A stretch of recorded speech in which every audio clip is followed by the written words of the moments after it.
The world was a raw wound, scraped bare by the fury that had passed. Eliza lay tangled in debris that had been her life, the icy mud clinging to her like a shroud. Above, the sky was a bruised, indifferent gray, mirroring the desolation in her soul. Pain, a dull, relentless throb in her leg, was the only anchor to reality. The storm had taken everything, the small cabin, the few possessions, the precarious hold she'd had on existence in this unforgiving land. She had curled into a ball as the wind tore the walls apart, felt the structure collapse around her, and then blessed darkness. Waking was a cruelty. Each breath was shallow, a tight knot in her chest. She saw shattered timbers, the grotesque tilt of what was left of her stove, and mud everywhere. The air was sharp with the smell of damp earth and ruin. It was silent, too silent. The wind had ceased its roar, leaving behind only a low, mournful sigh through the broken trees. It was the silence of aftermath, of finality. No one would come here. She was too far out, too insignificant. They would search the settlement, perhaps, find it ravaged, and assume all within it were gone. She was just another casualty swallowed by the wild. Despair was a physical weight, pressing her deeper into the mire. Tears came, hot and useless, carving clean streaks through the grime on her cheeks. She was cold, so cold, the chill seeping bone deep. Shivering was a feeble response. Her fingers, numb and scraped, fumbled uselessly at the timber pinning her leg. It wouldn't budge. Panic flared, sharp and terrifying. Trapped, alone, waiting. The image of the cabin standing proud just days ago, smoke curling from its chimney, felt like a dream. Had she ever known warmth or safety? Had she ever not been utterly, terrifyingly alone? A sound broke the silence, distant at first, then closer. A creak, a snap of a twig, the crunch of boots on frozen earth. Her heart seized. Not rescue. This place bred hardship, not heroes. It would be scavengers or worse. She held her breath, trying to disappear into the wreckage, willing her ragged breathing to still. The sound grew louder, purposeful. It stopped nearby. A shadow fell across her face. She squeezed her eyes shut, bracing for, she didn't know what. Cold, rough hands touched the timber near her leg. A low grunt. The weight shifted, then eased. Her eyes flew open. He was silhouetted against the pale sky, tall and broad-shouldered, his face obscured by the brim of a wide hat. He moved with a quiet competence that spoke of long acquaintance with the wilderness. Not a settler she knew, not from the nearest town. An outsider, perhaps. A trapper, a prospector, someone who lived on the fringes. Fear warred with a flicker of something desperate, fragile. He knelt beside her, his gaze steady, assessing. His eyes, when she could make them out, were the color of worn leather, holding a deep, weary knowledge. There was no pity, no shock, just quiet observation. It was strangely calming. He didn't speak. He simply reached out, his hands calloused and strong, and began to carefully, methodically, clear the debris around her. He worked with a quiet efficiency that was both reassuring and unnerving. There were no wasted movements, no unnecessary words. He freed her leg, his touch firm but careful. A gasp escaped her lips as feeling rushed back in a wave of painful pins and needles, followed by the dull ache of the injured limb. He rose smoothly, offering a hand. It was scarred, weathered, a hand used to hard work and rough conditions. Hesitantly, she reached out and took it. His grip was solid, unwavering. He pulled her gently to her feet, supporting her as she swayed, dizzy and weak. "Can you walk?" His voice was a low rumble, gravelly but not unkind. It was the first time she had heard a human voice in what felt like an eternity. She nodded, biting back a whimper as she put weight on her injured leg. He kept a steadying arm around her, guiding her away from the wreckage, through the splintered remnants of the fence and into the muddy track that had once been a path. The air was frigid, biting at her exposed skin. She was still in the thin clothes she'd been wearing inside. He stopped, shrugged off the heavy, worn coat he wore, and draped it over her shoulders. The wool was rough but blessedly warm, smelling faintly of wood smoke and damp earth. Felt like a shield. He didn't wait for thanks, simply turned and began to move, setting a slow, measured pace that allowed her to hobble alongside him. The silence returned, comfortable in its lack of expectation. He didn't ask her name or what had happened, or where she was going. He seemed to understand, without needing to ask, that those questions were for a time that might never come. They walked deeper into the woods, away from the devastation. The trees, though battered, offered some shelter from the wind. The ground was treacherous, slick with mud and strewn with fallen branches. He was a silent, steady presence beside her, his arm a constant support, his gaze scanning their surroundings. He knew this place, knew its paths, its dangers, its secrets. After what felt like miles, though it was likely far less, they came to a rocky outcrop. Tucked away, almost invisible amongst the boulders and dense brush, was a small, makeshift shelter. It was little more than a lean-to, really, made of stout timbers and pine boughs, built against the rock face. Small, crude, but dry. And, she saw with a rush of relief, there was a faint spiral of smoke rising from a gap in the boughs. He had a fire going. He led her inside. The air within was warmer, thick with the scent of burning wood. A small fire crackled in a ring of stones, casting dancing shadows on the rock walls. There was a pile of furs in one corner, and a few basic supplies, a tin cup, a kettle, a satchel. This was his refuge. And now it was hers. He helped her sit by the fire, his movements still minimal, efficient. He stoked the flames, then poured water from a canteen into the kettle and hung it over the fire. He offered her a piece of dry jerky. She took it, her fingers trembling. Tasted like salvation. He settled on the other side of the fire, watching her with those quiet, observant eyes. The initial fear had subsided, replaced by exhaustion and a gnawing hunger. She ate the jerky slowly, savoring each bite. He said nothing, just waited.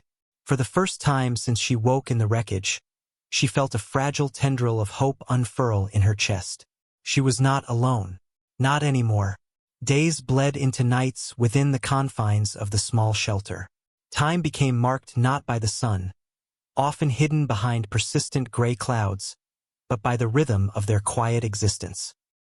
He would leave at dawn, returning with whatever the land provided: rabbits, fish from a nearby stream, roots, berries if the season allowed, which it barely did after the storm's devastation. She learned his routines, the soft pad of his footsteps, the careful way he banked the fire at night. He was a man of few words, but his actions spoke volumes. He tended to her leg, cleaning the wound with boiled water and binding it with strips of clean cloth from his satchel. He built a small crutch for her from a sturdy branch. He ensured she always had the warmest spot by the fire, the best portion of their meager meals. She learned to read the subtle shifts in his expression, the tension in his shoulders after a hard day, the rare, almost imperceptible softening of his gaze when he looked at the fire, or perhaps at her.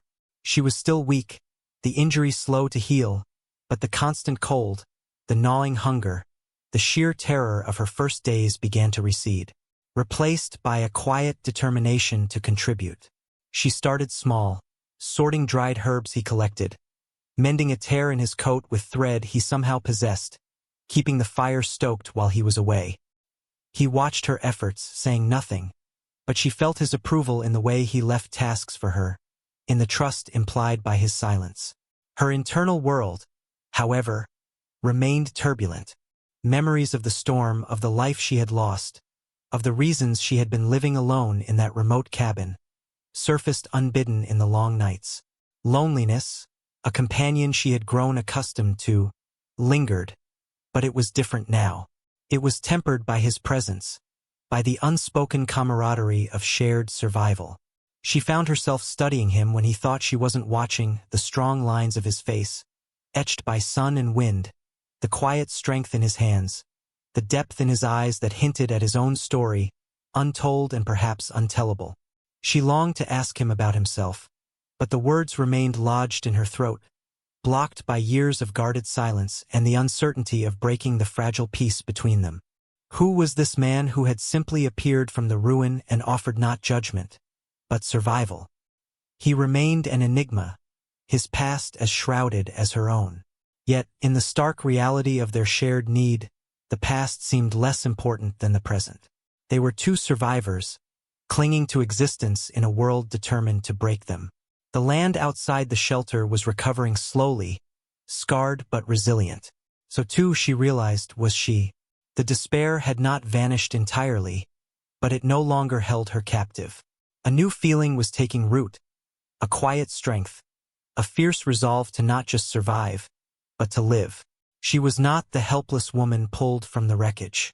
She was becoming something else, something shaped by hardship and tempered by the silent kindness of a stranger.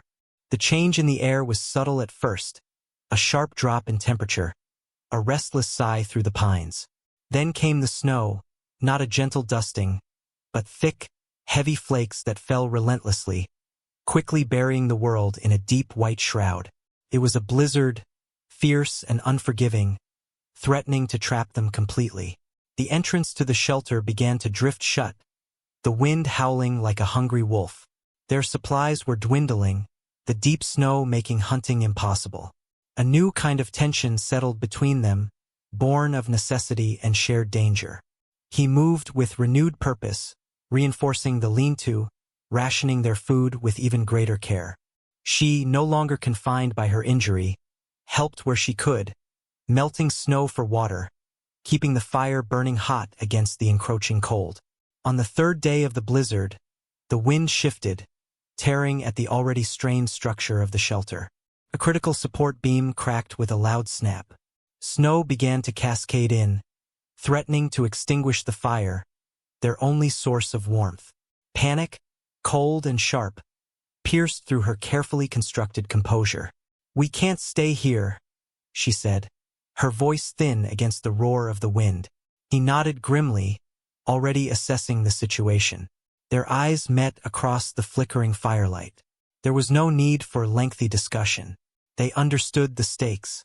Leaving the relative safety of the shelter in this storm was madness, but staying meant certain death. He began to gather essential supplies, a meager amount of food, extra furs, his axe. She worked alongside him, her movements steady, her mind focused. The woman who had lain helpless in the wreckage was gone. In her place was someone forged by necessity, sharp and capable. As they prepared to leave, a low growl echoed from just outside the compromised entrance. A large mountain cat, driven desperate by the deep snow and hunger, stood framed against the swirling white, its eyes gleaming in the firelight. It was cornered and saw them as prey. Fear, primal and absolute, washed over her. But it didn't paralyze her. Not anymore. He stepped forward, placing himself between her and the animal, his axe held ready.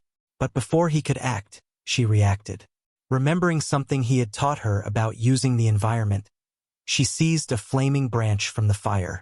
With a strength she didn't know she possessed, she threw it towards the cat. It landed with a shower of sparks and embers, forcing the startled animal to recoil just for a second.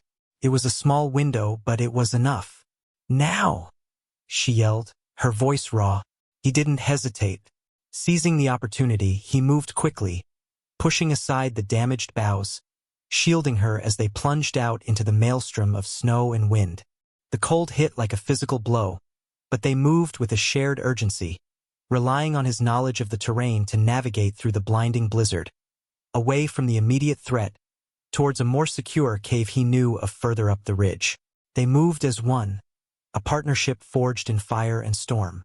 The journey was arduous, a brutal test of their limits, but they pushed through, supporting each other, their shared resolve a silent language between them. When they finally reached the cave, exhausted but safe from the cat and with a more stable roof over their heads, they collapsed by the fire he quickly built. The silence now was different. It was the silence of shared victory against impossible odds. He looked at her, his eyes holding a depth of understanding she hadn't seen before.